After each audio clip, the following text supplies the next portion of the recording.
Today, we're talking about what we know about this Illinois matchup, along with how the Gophers can win the Big Ten West for the first and final time, and also why you shouldn't overreact about the basketball exhibition game today. You are Locked On Golden Gophers. No matter what we're going to do here, we're just going to keep rowing. Your daily podcast on the Minnesota Golden Gophers. However it turns out, we're just going to keep rowing.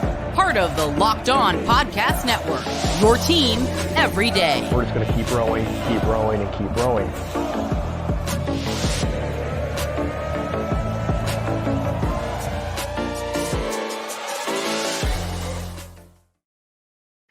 You're listening to Locked On Golden Gophers, part of the Locked On Podcast Network, your team every day. My name's Kane Rob, host of the podcast, former collegiate football video coordinator and recruiting assistant, here to talk Golden Gophers with you each and every day of the week, Monday through Friday. And I first off want to shout out all of the everydayers, those tapping in every single day to get Gophers daily content. I just want to thank y'all, because without y'all, I'm not able to get on here and talk about this Gophers team each and every day. And I appreciate y'all listening, contributing, giving us questions to answer on weekly mailbags and whatnot. Look, this fan base is amazing. It's awesome. And I just can't wait to continue to give y'all daily content on the Golden Gophers each and every day. So thank you. And if you are new to the show, be sure to hit subscribe. Be sure to drop your questions in the comment section below so we can continue to build and grow this community together. Now, let's talk about what we know about this Illinois matchup, but then also how the Gophers can win this Big Ten and why this Illinois matchup is huge for the Gophers to be able to do that. Now, today's episode is brought to you by Prize Picks. Go to prizepicks.com/LockedOnCollege and use promo code LockedOnCollege for a first-time deposit match of up to $100 daily fantasy sports made easy. So what we know about this Illinois matchup so far, the spread is 1.5 points in the favor of Minnesota, meaning if you pick Minnesota to win, all they have to do is win by 2 points or more. Now, that's easier said than done, but at the same time, this is the lowest spread for the Gophers to have to try and cover, which has been in their favor, so that is a positive. Now, on top of that, Minnesota has covered in back-to-back weeks. Prior to that, they hadn't covered a single week on the season. I think they're going to keep that streak going because I truly do think with Illinois coming off a bye week, they have been a mess on both sides of the ball this season, but I do think that the Gophers will be ready to handle this one, especially at home. Usually you see like 3-point spreads in the close matchups when a team is at home. So it's very curious to see that Illinois is only 1 point or 1.5 points behind on that one. But when you're looking at the total score line, it's 42.5 points. I would smash the under here because last week I said to take the under and we hit on that by literally 0.5 point, and that was set at 40.5. But I didn't follow my own advice on the prediction that I placed, and it ended up biting me. But at the same time, this one I would absolutely smash the under on. Both these offenses haven't been high-powered. It's Big Ten football. It's getting colder. It's in Dinkytown. And I think that we're going to see under 42.5. Now, it could ride up close to that line. Vegas picks these lines, and it ends up being close. But I think that it will be under. Now, like we said on yesterday's show, this Illinois defense is missing a big-time player in the first half against the Gophers, but at the same time, they have been up and down and sideways and left and right and all over the map. So I think overall, they will be expecting Keith Randolph back this season. Keith Randolph has been one of their best interior defensive linemen. He's been out with an injury, and now they'll have Johnny Newton out for the first half, but he will be back in the second half. So with that, Illinois could swell with some momentum, with some confidence heading into the second half. And then on top of that, on the offensive side of the ball, they're also expecting running back Reggie Love to be back in this matchup as well. So you pair that two players coming back, two big players coming back for them, on top of the extra planning, on top of having more motivation coming out of a bye week to get back on track, but also you add all that together and it can become worrisome for Minnesota playing an Illinois team that's rested. Look, we did the same exact thing to Iowa and pulled the upset victory. So hopefully Minnesota is on top of their P's and Q's and they are ready to handle another matchup that they should win. But I have a good feeling about this game overall. But with that, the extra time, the extra preparation, the extra bodies back ready for this Minnesota team, they'll probably have a good feel for Minnesota's offense and how to slow down an already struggling offense when it comes to consistency. So that's why I think this game will definitely be an under. Now, the Gophers have to add new wrinkles, new elements to their offense, especially allowing their quarterback to get hot. My hope is that we will see some type of up-tempo passing game against the Illinois Fighting Illini, which the secondary has been pieced together with transfers and young players and been all sorts of inconsistent. So if you can allow your quarterback to get hot and make Illinois play back on its heels and respect the passing game, it should open up the running game for our running back room that has been injured but has shown players stepping up each and every time the bell is being answered. Jordan Newman could lead this room again if necessary. If Darius Taylor is back, he will get touches, but there are other players in this room that have been asked to answer the call when it comes to stepping up for the running back room because of all the injuries. So it will be interesting to see how Minnesota divides the carries up and how much they truly run the ball, because you don't want to have to run the ball 40 times to one player again. That adds up to a lot of mileage, a lot of hits, and potential injuries coming a player's way. So Minnesota is going to need to jump out to an early offensive lead or get on the board offensively quickly with Johnny Newton suspended in that first half. Minnesota has to continue to build momentum, and this game is key for their season. Not only does a win get you bowl eligible, but it keeps you at the top of the West and is a game that you should be winning at home. So defensively, you have to frustrate this young quarterback and keep him out of his rhythm and on his heels. But most importantly, you have to keep him contained. The pressure should give way to turnovers, but you can't allow him to extend drives with his legs or even extend plays with his legs, because that could gash this Minnesota secondary, which has had its ups and downs at times.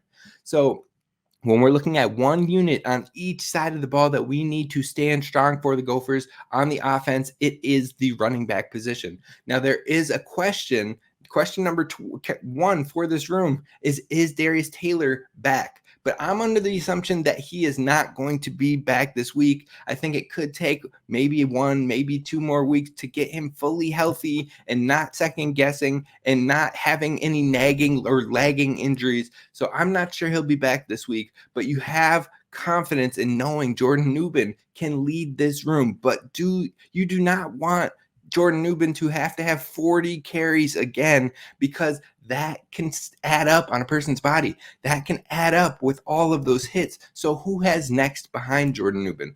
Is it Sean Tyler, or has that trust been gone? And will that allow opportunities for others, since he has struggled with putting the ball on the field? Because there's no wiggle room for turnovers in the Big Ten. So does it move on to the next? We've heard of Xander Rockout, Zaquan Bryant, both true freshmen in this year, coming and taking running back carries, working with running backs coach Nick McKissick, Luke. And you know what? I think maybe they could see a couple touches in this game. Now, they've both been mentioned by Coach Fleck, and both are players that can now play in games for the remainder of the season while keeping their red shirt for the season. So we'll be curious to see if they're solely a practice role running back, or if they can handle 5 to 8 carries or so and create a new dynamic. And with that, both of them still technically have defensive eligibility too. Zaquan Bryant would have to change his number, which I do believe we saw in the pregame of last week that not many were mentioning, because there is a 4 on offense with Corey Crooms. So if he's changing his number, he could play both ways for the Gophers, meaning he could take running back snaps, and also, as we get into these redshirt games and whatnot and keeping that eligibility, maybe he could play some defensive back, especially in games that get out of hand, and get him some reps on that end. It would be really cool to see that for these young Gophers players to get more experience and be ready to contribute for next season as well. Now, also, can this group, the running back group, remain effective against this defensive line? With Randolph back and Newton back in the second half, it definitely is going to be tougher sledding than what some of these recent teams have had to face. And finally, can Ethan I think this should balance the offense with the run game should open up if they can get a thing going in the pass game. It'll help our running back room a lot, and it will also allow Minnesota to keep Illinois guessing with the balanced approach of the pass game to run game. So an effective run game paired with some passing could really help the Gophers win this one. Now, flipping to the other side of the ball, linebackers is the room I'm focused on defense.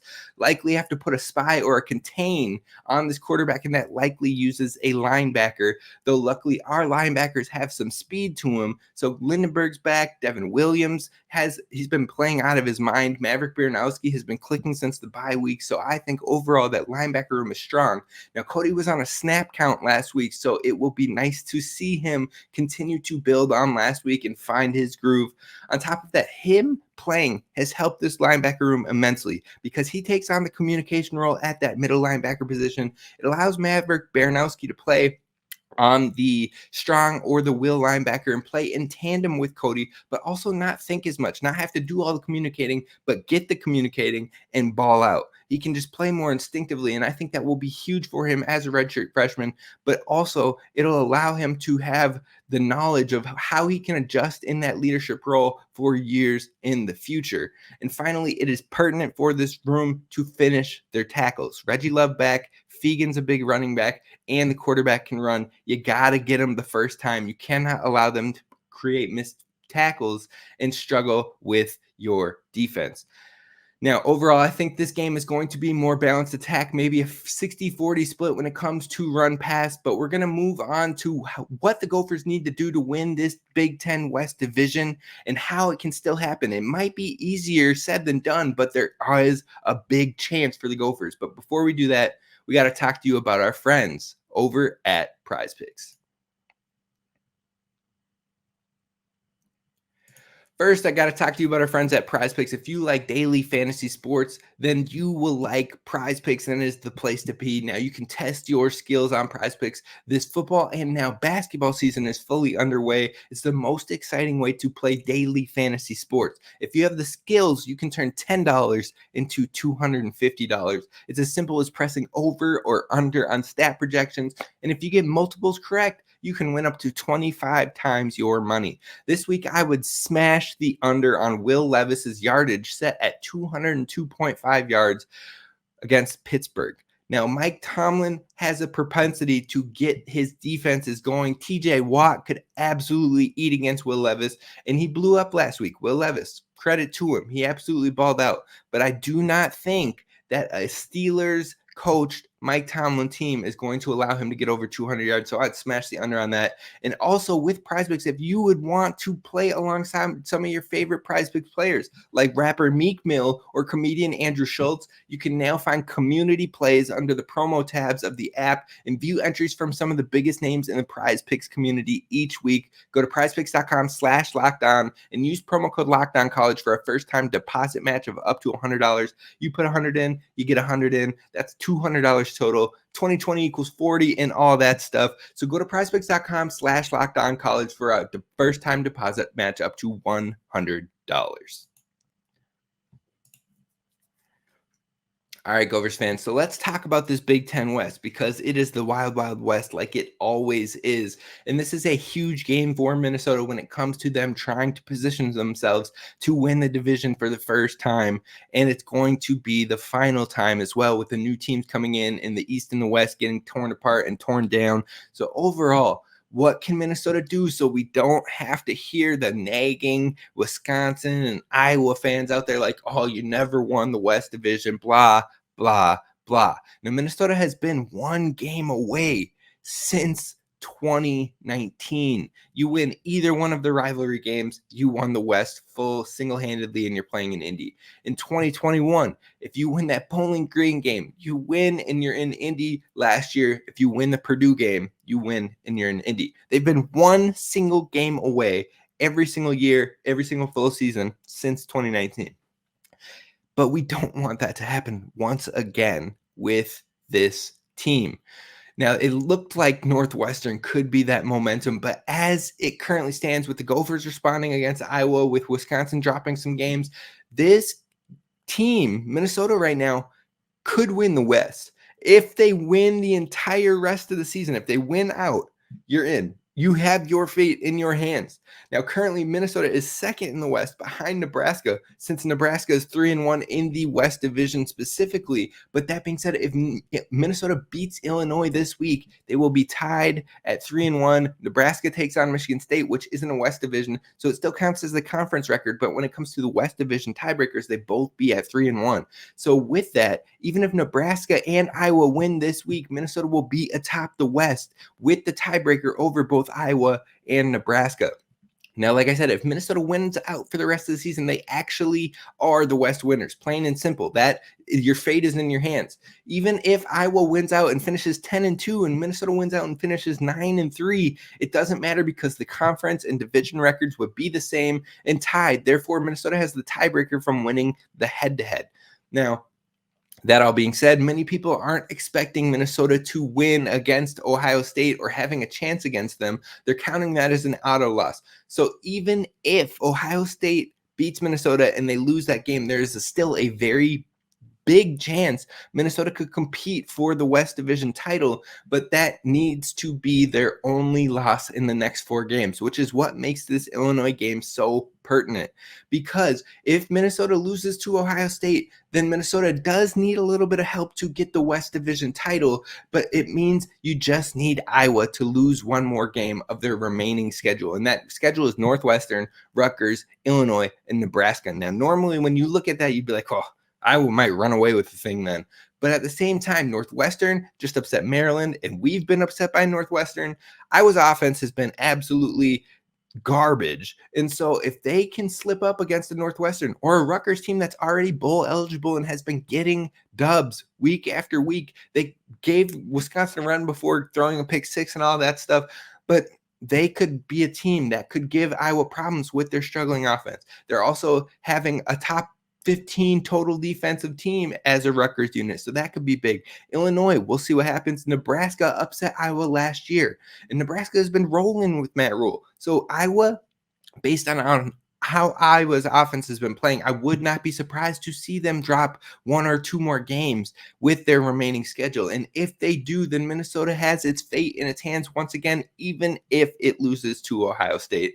But if Minnesota can't take care of its other matchups, the odds drop immensely, especially after dropping that game to Northwestern. So it all starts with Illinois this weekend at home. So show up, be loud, be proud in Huntington Bank Stadium. Get ready to cheer for your Gophers, because this one is going to be a massive one for Minnesota as it looks to build its momentum with the remaining season. You've got this home game, and then you've got 2 road games in hostile environments. You got to go in and beat Purdue, and then we'll see what happens with Ohio State. It could be free money. If you win that one, well, then you're well on your way to winning the division. But even if you don't, you come back home against your rival, trying to make it 3 straight, and that place is going to be rocking in a maroon out game. So overall, it starts with Illinois this weekend.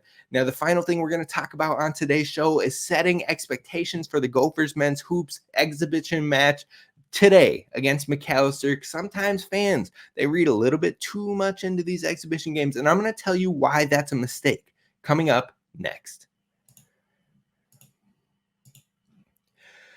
First, I got to talk to you about our friends over at FanDuel, because right now new customers get $150 in bonus bets with every $5 money line bet that they win. So that's $150 if your team wins. If you've been thinking about joining FanDuel, then now's the time to get in on the action. The app is super easy to use, wide range of betting options, including spreads, player props, over-unders, and more. And like I said, that 1.5 line with Minnesota in favor of Illinois at home, only 1.5. Smash the over on the spread for Minnesota to cover that money line. I think it is going to happen. And when it does, you will get $150 in bonus bets for that winning bet as long as you place a bet of $5 or more. Once Minnesota wins that one, you're cashing in. So definitely head on over to FanDuel.com/lockedon to take advantage of that bet and more. FanDuel is the official sportsbook of NFL and the NBA. So definitely head it out. FanDuel.com/lockedon.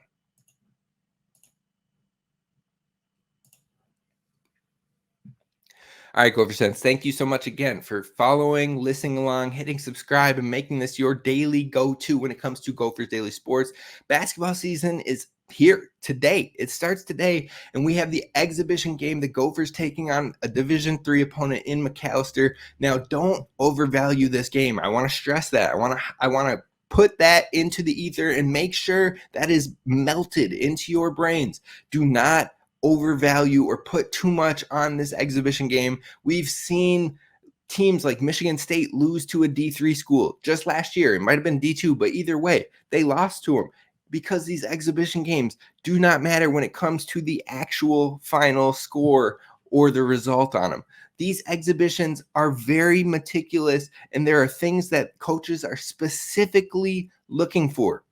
We've seen Kansas struggle with lower division schools, but it's because it has less to do with actually struggling with those teams and more so because of the purpose of exhibition matches. For those who don't know, exhibitions have little desire to care about the score in the slightest when it comes to the end result. In fact, what they're really focusing on in those exhibition games is about these sets, about the plays, about the rotations, about the concepts, experimenting with different things that you think maybe we could try this season, but I don't know how it's going to look in live action. Well, you don't always want to try those things out on a team where it counts against your record, because if it falls apart horrendously, you tend to move away from it immediately. If it doesn't work one or two times down the court, then coaches will be like, nope, we can't do that. We need to focus on winning the game.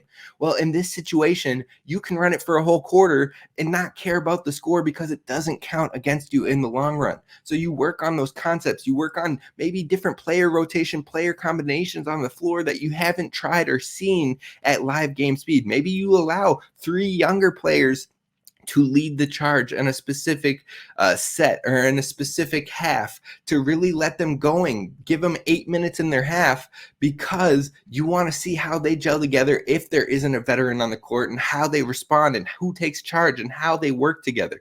Those are the things that you care about in this exhibition. So seeing Cam Christie play alongside a Caden Betts and then having Braden Carrington be the leader on the floor, those type of things, just to see how your team responds, are what you try out in exhibition games. It's basically an over-glorified practice or a very, very live scrimmage with fans in there to give you the full atmosphere of what the season will feel like, to get your guys ready for the lights and for the eyes watching, and to stay in their zone, stay locked in, stay fired up, stay with the concepts and the offense and the rotation and the identity that you've been trying to build over the entire offseason. So it's awesome to have these moments and for fans to be in there and to see just the glimpses of the start of what is happening with their team, but it is also something not to overreact to.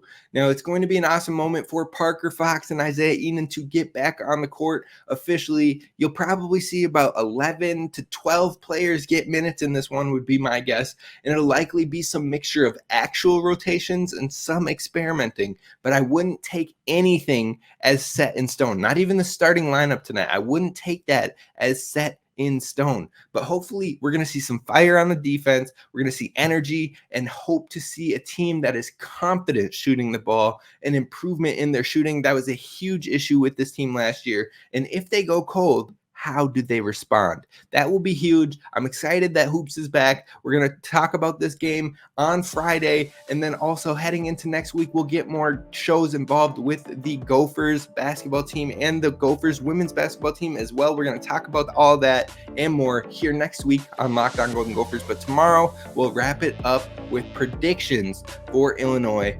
I'll see you then. Row the boat, Sky, you might go Gophers, and as always, don't forget to subscribe.